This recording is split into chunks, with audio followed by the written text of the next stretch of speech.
आप सब अपनी जगह बैठ जाएं. Come on, can you be seated please? Quickly. Volunteers, quickly take your places. Volunteers जल्दी से बैठ जाएं अपनी जगह पर. We will honor God's word. हम परमेश्वर के वचन का आदर करेंगे.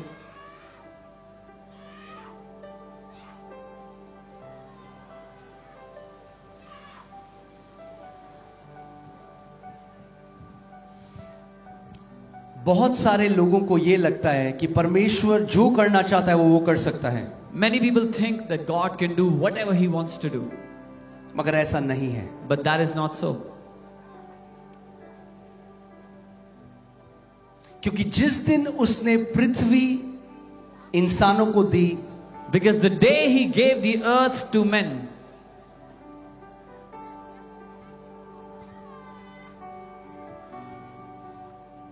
उसने उनको पृथ्वी का पूरा उत्तराधिकारी बनाया. He gave them the entire authority over the earth. Can you put Psalm 115 verses 16? भजन 115 उसका 16. And the Bible says the heaven, even the heavens belong to the Lord, but the earth He has given to the children of men. और Bible कहती है स्वर्ग तो यहोवा का है, परंतु पृथ्वी उसने मनुष्यों को दी है. स्वर्ग किसका है? The heaven belongs to स्वर्ग किसका है?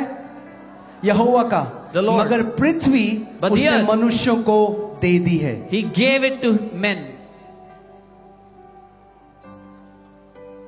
And because God gave earth to men, और क्योंकि परमेश्वर ने पृथ्वी मनुष्य को दी है, the only legal entity to legally work on this planet are people.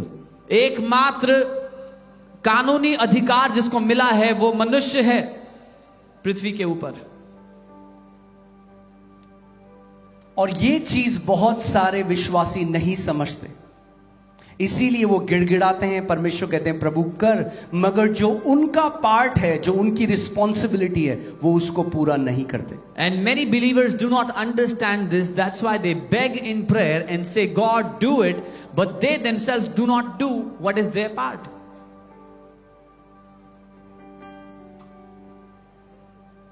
अब मैं आपको कुछ ऐसी बात बताने वाला हूं. I'm going to tell you something.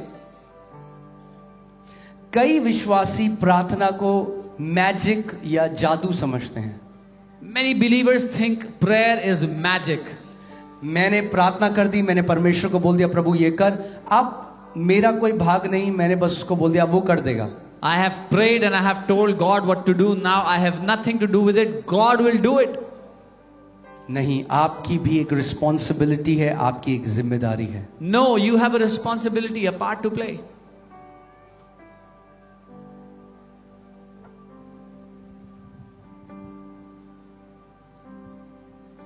और कई जो विश्वासी हैं, And many believers, वो नहीं जानते कि कैसे उनका भाग या उनकी रिस्पॉन्सिबिलिटी क्या है.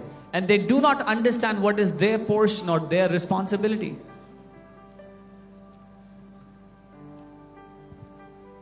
लूका 10:19 लगाइए. Luke 10:19.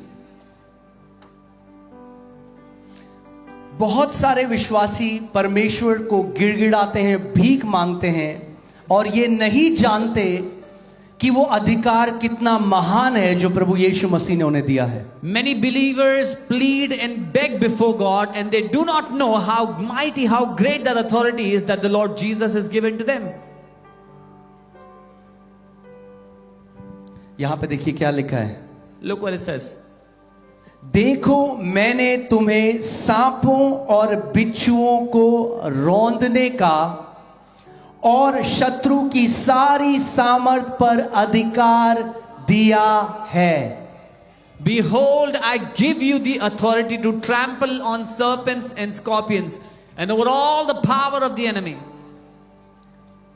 क्या परमेश्वर का वचन, क्या प्रभु यीशु मसीह ये कह रहा है कि मैं तुम्हें अधिकार दूंगा, या वो कह रहा है मैंने तुम्हें अधिकार दिया है? Is Jesus saying, I will give you the authority? Or is he saying, I have given you the Come on, authority? Arunachal, talk to me. What is Jesus saying? Arunachal मुझसे बात करे, क्या कहा यीशु ने? मैंने तुम्हें अधिकार दिया है. I have given you authority. That means now इसका मतलब अब he won't give you any more authority. He already gave you the authority. वो आपको और अधिकार नहीं देगा क्योंकि सारा अधिकार दे चुका है. और अधिकार किस चीज का दिया है? An authority over what? सांपों और बिच्छुओं को केवल भगाने का नहीं, सांपों और बिच्छुओं को रौंद डालने का अधिकार दिया है. Not just to shoo away serpents and scorpions, but to trample upon serpents and scorpions. किस चीज का अधिकार दिया है? Authority for what? सांपों और बिच्छुओं को रौंदने का अधिकार दिया है. To trample on scorpions and serpents. अब ध्यान से सुनो. Now hear carefully. यहां पर सांप और बिच्छू, शारीरिक सांप और बिच्छू के बारे में नहीं बात कर रहा परमेश्वर. Now this is not talking about physical snakes and scorpions. परमेश्वर का वचन यहाँ पे बात कर रहा है दुष्ट आत्माओं की सामर्थ के बारे में. The word of God is जादू talking टोना about की शक्ति, दुष्ट आत्माओं की शक्ति. the powers of demons and all the witchcraft and all the evil powers. अगर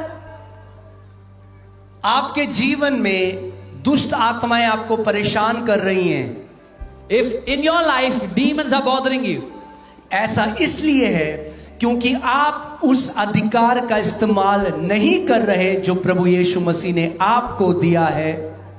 it is only happening because you are not using the authority that Jesus has given to you.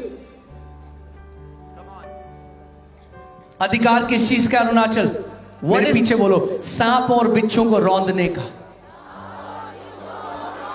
What is the authority for? To trample on snakes and रौंदने का scorpions. मतलब क्या है? What does it mean to एक trample? बार रौंद दिया तो फिर सांप और बिच्छू दोबारा आपको डंक नहीं मार सकते. Once you trample them, those snakes and scorpions cannot bite you again. That means to utterly destroy every power of devil, to utterly destroy every power of witchcraft. इसका मतलब है शैतान की हर एक ताकत को पूरी तरह नाश कर देना, जादू टोने की हर एक ताकत को पूरी तरह नाश कर देना.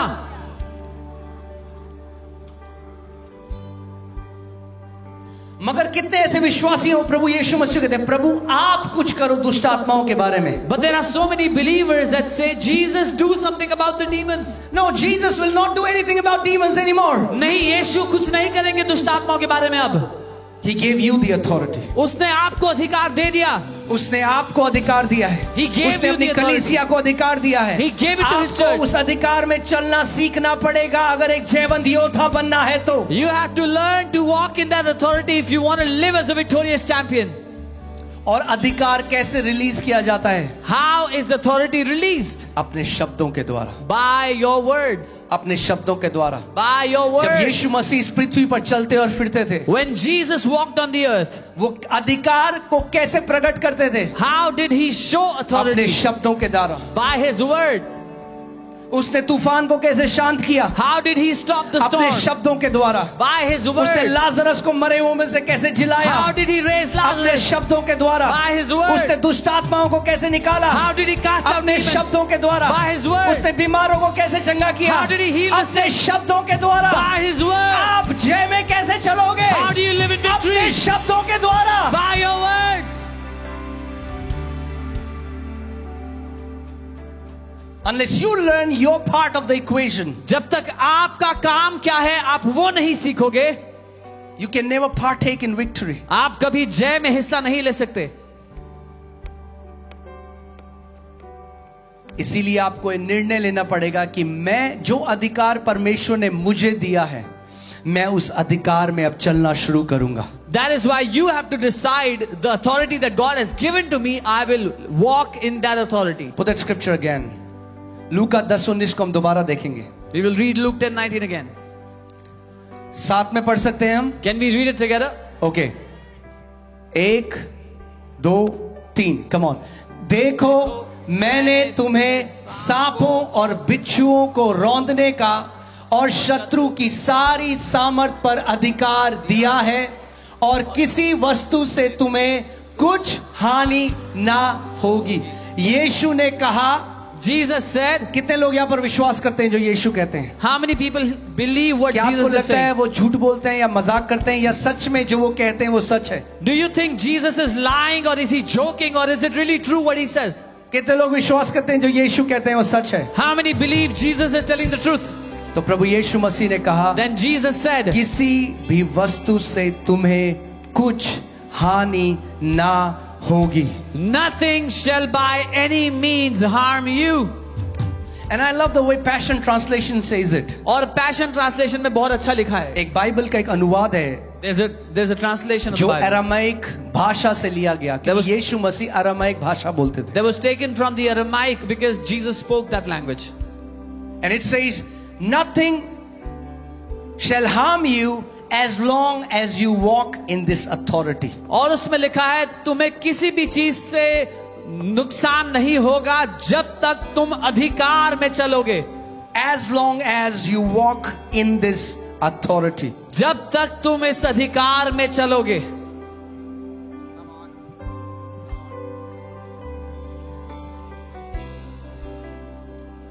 You are not beggars. आप भिखारी नहीं हो, You are overcomers. आप जय पाने वाले हो. You are not beggars. आप भिखारी नहीं हो, You are overcomers. आप जय पाने वाले हो. You are not beggars. आप भिखारी नहीं You हो, are overcomers. आप जयवंत योद्धा हो. And overcoming people talk differently. और जयवंत योद्धा अलग तरीके से They बातें pray करते हैं. differently. वो अलग तरीके से प्रार्थना करते हैं. Hallelujah. Hallelujah. You have to come to a place where you realize the authority that Jesus has given you. आपको उस जगह आ जाना है जहां आप पहचान लो वो अधिकार जो प्रभु यीशु ने आपको दिया है. शैतान कभी नहीं चाहता कि आप इस बात को जान लो, इस प्रकाशन को, इस रेवलेशन को समझ जाओ कि हमें अधिकार दिया गया है शैतान के ऊपर. The devil never wants that you know this revelation that you have been given authority over the devil. Can you put James 4:7? याकूब 4 उसका 7. अगर आपका सामना शैतान से होगा, If you came face to face with the devil, परमेश्वर ने कहा एक चीज होगी. God said one thing will If your happen. life is submitted to him, अगर आपका जीवन परमेश्वर को समर्पित है, if you belong to him, अगर आप परमेश्वर के हो, अगर आप उसके बेटे और बेटी हो, if you are his son and daughter, and every time devil comes against you, और हर बार जब शैतान आपके खिलाफ आता है, इसीलिए परमेश्वर के अधीन हो जाओ और शैतान का सामना करो. बाइबल नहीं कह रही शैतान से भाग जाओ. submit to God and resist the devil. The Bible doesn't say run away from devil. So many believers are afraid of devil. बहुत से विश्वासी डरते हैं शैतान से. हाँ, बहुत सारे विश्वासी अंधेरे से डरते हैं. Many believers are afraid of the darkness. You are the light of the world. आप जगत की The ज्योति light doesn't हो, have to be afraid of darkness. और ज्योति को अंधकार से डरने की Darkness जरूरत is नहीं afraid है, of light. बल्कि अंधकार ज्योति से डरता है. Amen. बाइबल ने कहा शैतान का सामना करो तो फिर क्या होगा? Bible says resist the devil and what will क्या happen? होगा अरुणाचल जब तुम शैतान का सामना करोगे? What will happen Arunachal when you resist the devil? वो तुम्हारे पास से भाग निकलेगा. बाइबल कहती है. He will flee from you, the Bible says.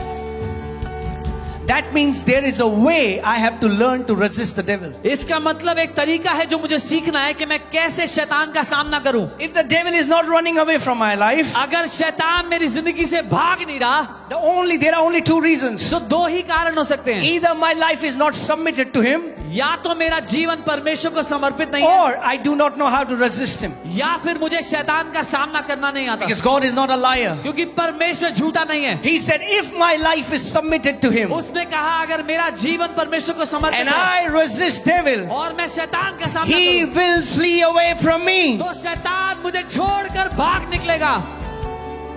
अब सवाल ये आता है Now the question comes, कि शैतान का सामना कैसे करना है? how do you resist the devil? अपने पड़ोसी से पूछो कैसे करना है. Ask your neighbor how.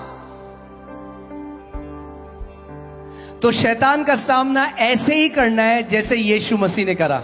You have to resist the devil the same way Jesus resisted the devil. Jesus is our greatest example. यीशु हमारा सबसे बड़ा उदाहरण है. शैतान के ऊपर पानी नहीं फेंकना. Don't throw water on the devil. शैतान को पानी नहीं पिलाना. Don't give water to drink to the devil. शैतान को बाइबल से नहीं पीटना. Don't beat the devil with the Bible.